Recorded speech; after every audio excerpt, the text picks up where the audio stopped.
Hello friends, welcome back to Nitya veg. तो आज इस वीडियो के अंदर हम बात करने वाले हैं सोशल लिंग्विस्टिक्स के अंदर स्टाइल क्या होता है, स्टाइल इन सोशल लिंग्विस्टिक्स। तो चलिए स्टार्ट करते हैं। स्टाइल एक लैंग्वेज के अंदर स्टाइल होता है कि जब हम एक लैंग्वेज को यूज़ करते हैं तो हर व्यक्ति, जो इंडिविजुअल स्पीकर है उसे अपने स्टाइल से एक लैंग्वेज को यूज़ करता है। हर एक का अलग स्टाइल होता है लैंग्वेज को यूज़ करने का, मेनली उसे ही स्टाइल बोला जाता है लिंग्विस्टिक में। In social linguistics, a style is a set of linguistic variants with specific social meaning.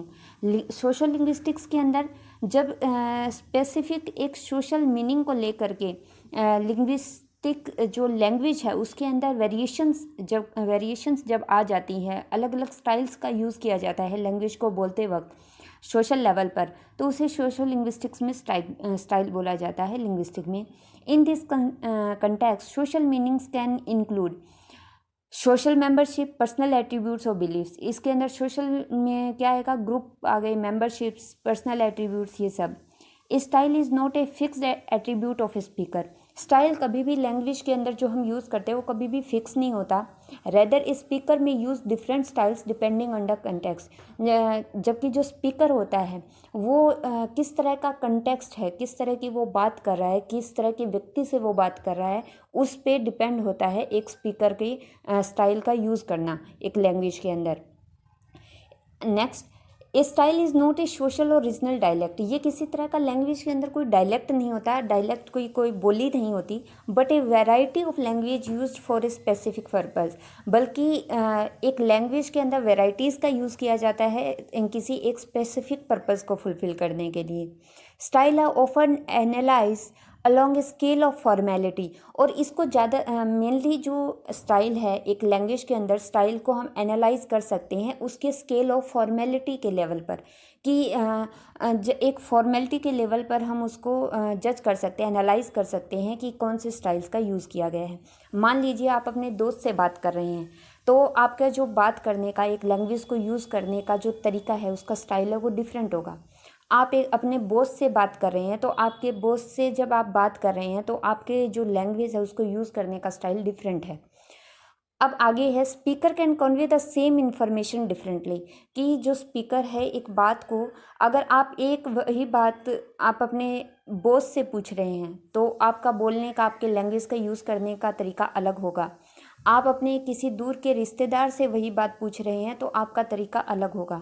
वही आप अपने किसी क्लोज़ फ्रेंड से या अपने घर के किसी मेंबर से वही बात पूछ रहे हैं तो आपका जो स्टाइल है वो बिल्कुल डिफरेंट होगा उस लैंग्वेज को यूज़ करने का।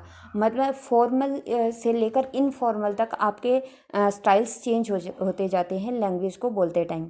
दे change the style of the speech according to. और जो स्पीकर होता है वो अपना स्पीच, अपनी लैंग्वेज जो यूज़ करा, अपने बोलने को, स्टाइल को कैसे चेंज करता है, किसके अकॉर्डिंग। फर्स्ट मेनली दो चीज़ों के अकॉर्डिंग वो अपनी स्टाइल को चेंज करेगा। फर्स्ट एड्रेस ही, कि वो बात किससे कर रहा है सामने, और सेकंड कंटेक्स्ट, कि उस का कंटेक्स्ट क्या है बात करने का। Style the range of variation with in the speech of an individual speaker. कि ये क्या है, वेरिएशंस, विविधता की रेंज है एक स्टाइल, एक लैंग्वेज को बोलते समय जो उसमें विविधताएं आती हैं उसकी रेंज को स्टाइल बोला जाता है। A variation of language from formal to informal. People's style of speech reflect not only aspect of their identity such as ethnicity, age, gender and social background but also indicate the context in which language is being used। जब कोई भी व्यक्ति एक language को use करते हुए अपनी speech के अंदर स्टाइल्स का यूज़ करता है तो ना सिर्फ वो उसके gender, age, ethnicity, social background के बारे में हमें इंफॉर्मेशन मिलती है, उसकी आइडेंटिटी को शो करता है, बल्कि ये लैंग्वेज का जो कंटेक्स्ट है, उसको यूज़ करने का जो कंटेक्स्ट है उसका भी हमें पता चलता है, उसका भी वो इंडिकेशन देती है। अब आगे एग्जांपल्स दिए गए हैं कि एक टॉपिक है या एक बात है कि कोई व्यक्ति से अगर हम पूछते हैं कि वो पिछली रात, लास्ट नाइट वो कहाँ था, तो उसको तीन अलग अलग कंटेक्स्ट में दिखाया गया है कि एक ही इन्फॉर्मेशन को पूछने के लिए तीन अलग अलग तरह के से कैसे उसका यूज़ किया जा सकता है। जैसे एक फ्रेंड है, अगर एक फ्रेंड अपने दूसरे फ्रेंड से पूछ रहा है कि तुम पिछली रात कहाँ थे, तो उसका एग्जाम्पल दिया गया है, where were you last night, I rang to see if you wanted to come to the movie. तो यहाँ पे जो फ्रेंड है उसकी कन्वर्सेशन से पता चल रहा है कि बड़ी इनफॉर्मली वो बात कर रहा है। अब सेकंड उसी बात को, उसी इन्फॉर्मेशन को एक लॉयर पूछ रहा है कोर्ट के अंदर। यहाँ पे कंटेक्स्ट चेंज हो गया है। Could you tell the court where you were on the night of Friday the 17th of March। तो यहाँ पे एक फॉर्मेलिटी का एक लेवल आ गया है, कंटेक्स्ट के अकॉर्डिंग स्टाइल चेंज हो गया है लैंग्वेज को यूज़ करने का। और next, from a teacher to his pupil in school on the day after Halloween।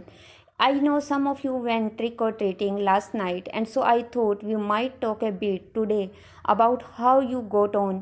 Did you go out last night, Jimmy? तो यहाँ पर जो एक टीचर है वो एक क्लास के स्टूडेंट से जब वो पूछता है कि तुम लास्ट नाइट कहाँ थे, तो उसका बिल्कुल स्टाइल चेंज हो गया है लैंग्वेज को यूज़ करने का। कंटेक्स्ट के अकॉर्डिंग स्टाइल्स चेंज हो रहे हैं। तो ये एग्जाम्पल से आपको समझ आ गया होगा। अब हम बात करते हैं स्टाइल्स के अंदर थ्योरीज़ की, जो अलग अलग थिंकर्स ने थ्योरी दी है। कई तरह की थ्योरीज इसमें स्टाइल्स में यूज़ की जाती हैं, लेकिन हम यहाँ पे बात कर रहे हैं अकोमोडेशन थ्योरी की। अकोमोडेशन थ्योरी के अनुसार जो स्टाइल है लैंग्वेज का, उसकी हम बात करते हैं। स्टाइल में अकोमोडेशन थ्योरी के दो पार्ट्स हैं, स्पीच कन्वर्जेंस और स्पीच डाइवर्जेंस। स्पीच कन्वर्जेंस की अगर हम बात करें तो स्पीच कन्वर्जेंस में क्या होता है, अडेप्टिंग ए स्पीच स्टाइल। उसके अंदर एक ऐसा स्पीच स्टाइल अडेप्ट किया जाता है that attempts to reduce social distance, जो कि एक ऐसे स्टाइल का यूज़ करना अपने स्पीच के अंदर ताकि जो सोशल डिस्टेंस है उसको कम किया जा सके, by using forms that are similar to those used by the person we are talking to. और इस तरह की फॉर्म, इस तरह की स्टाइल को यूज़ करना ताकि जो एड्रेसी, जिससे सामने वाले से जब बात करता है स्पीकर, तो उसी के फॉर्म को यूज़ करना ताकि वो व्यक्ति आसानी से आपकी बात को समझ सके, ईजिली आपको बात को अंडरस्टैंड कर सके।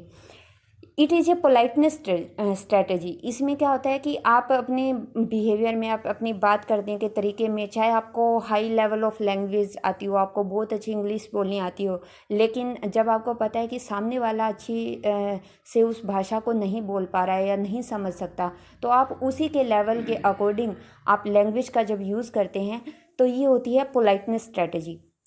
That tends to happen when the speaker like one another. ये कब होता है, जब या तो जो स्पीकर्स हैं वो एक दूसरे को मतलब जानते हों अच्छे से, and where one of them wants to please the other by putting them at ease. और जब दूसरा व्यक्ति उसको कंफर्टेबल करने की कोशिश करे कि भी वो उसकी बात अच्छे से समझ जाए।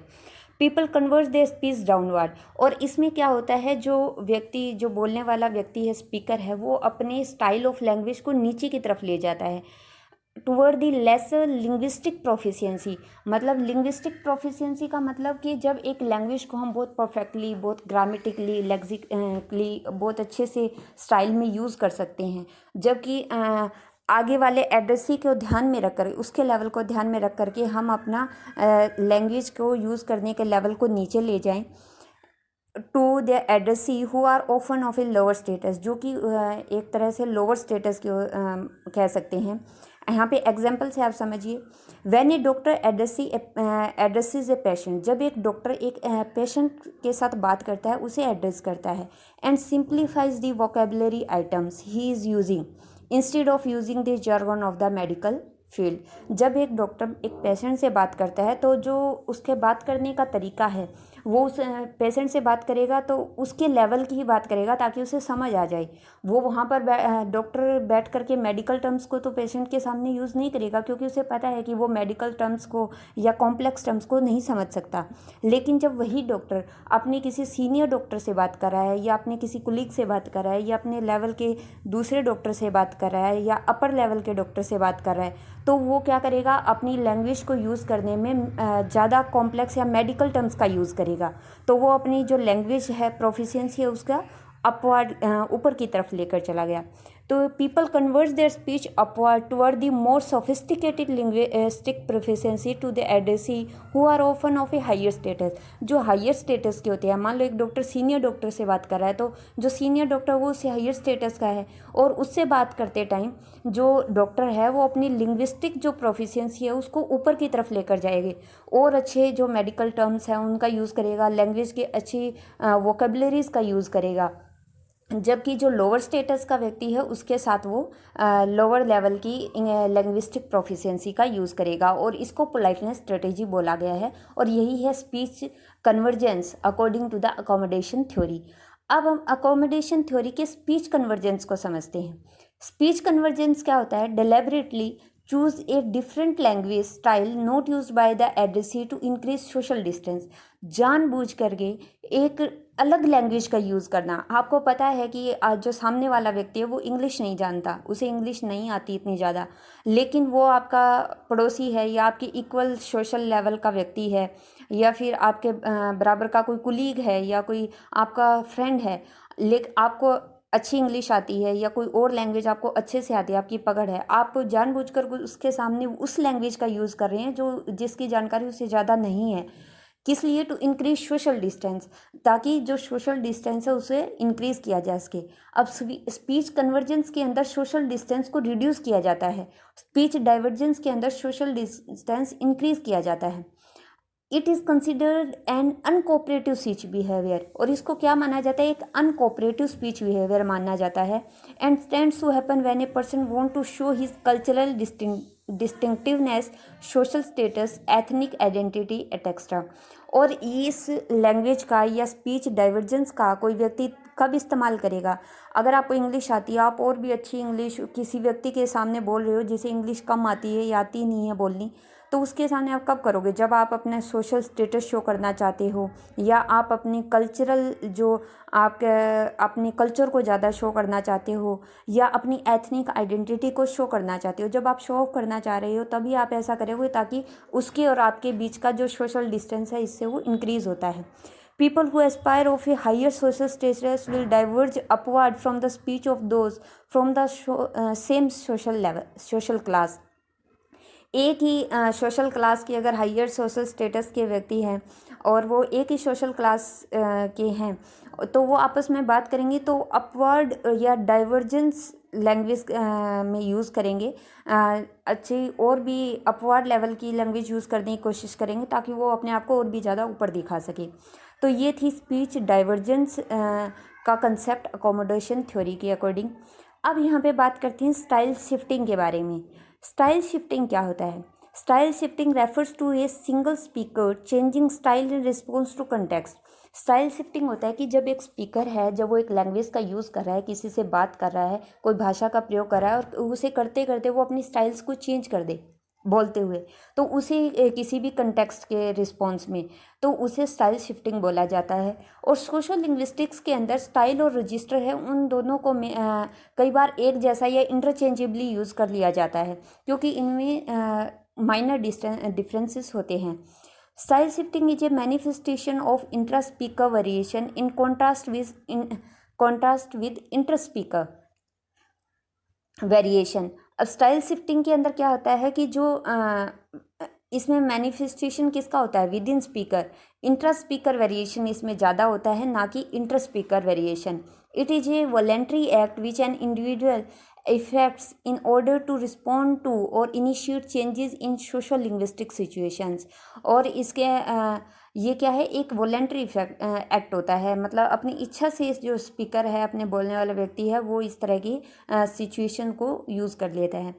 अब इसके बाद में एक डायग्राम है जो एडवर्ड हॉल ने 1966 में दिया था, और इसके अकॉर्डिंग उन्होंने 4 लेवल बताए थे। सोशल जो स्टाइल है, एक व्यक्ति लिंग्विस्टिक स्टाइल का यूज़ करता है, उसके 4 लेवल उन्होंने बताए। इसके अंदर जो फर्स्ट लेवल होता है वो होता है इंटीमेट लेवल या इंटीमेट डिस्टेंस, हम इसे बोल सकते हैं। इस सर्कल के अंदर व्यक्ति उन लोगों के साथ कन्वर्सेशन करता है जैसे कि फैमिली मेम्बर्स होते हैं या लविंग बींग्स होते हैं, जिनके साथ हम बड़ी ही इनफॉर्मल लैंग्वेज का यूज़ करते हैं, जैसे कि हमारे घर के मेम्बर्स होते हैं, हमारे क्लोज़ रिलेशनशिप्स होते हैं या बहुत ही ज़्यादा क्लोज़ फ्रेंड कोई होता है, तो उनके साथ हम इस तरह के इंटीमेट डिस्टेंस के अंदर वो लोग आते हैं। फिर इसके बाद में सेकंड जो ग्रुप है उसके अंदर पर्सनल डिस्टेंस आते हैं, जिसके अंदर हमारे जो फ्रेंड्स वगैरह है या फिर हमारे कोई रिलेटिव्स हैं, दूर के रिलेटिव्स हैं, अंकल आंट हैं, उनके साथ हम जिस तरह का व्यवहार करते हैं, जिस तरह की लैंग्वेज का यूज़ करते हैं उनसे कन्वर्सेशन करते हुए, वो लोग इस पर्सनल डिस्टेंस के दायरे में आते हैं। फिर इसके बाद में थर्ड जो इन्होंने दिया है वो दिया है सोशल डिस्टेंस। सोशल डिस्टेंस के अंदर स्ट्रेंजर्स आते हैं, कोई नेबरहुड के व्यक्ति हैं या फिर हमारे सिटी के कोई व्यक्ति हैं, ऐसे या हमारे साथ में काम करने वाले कुलीग्स हैं, इस तरह के लोग। और फिर इसके बाद में फोर्थ आते हैं पब्लिक डिस्टेंस या पब्लिक रिलेशनशिप्स।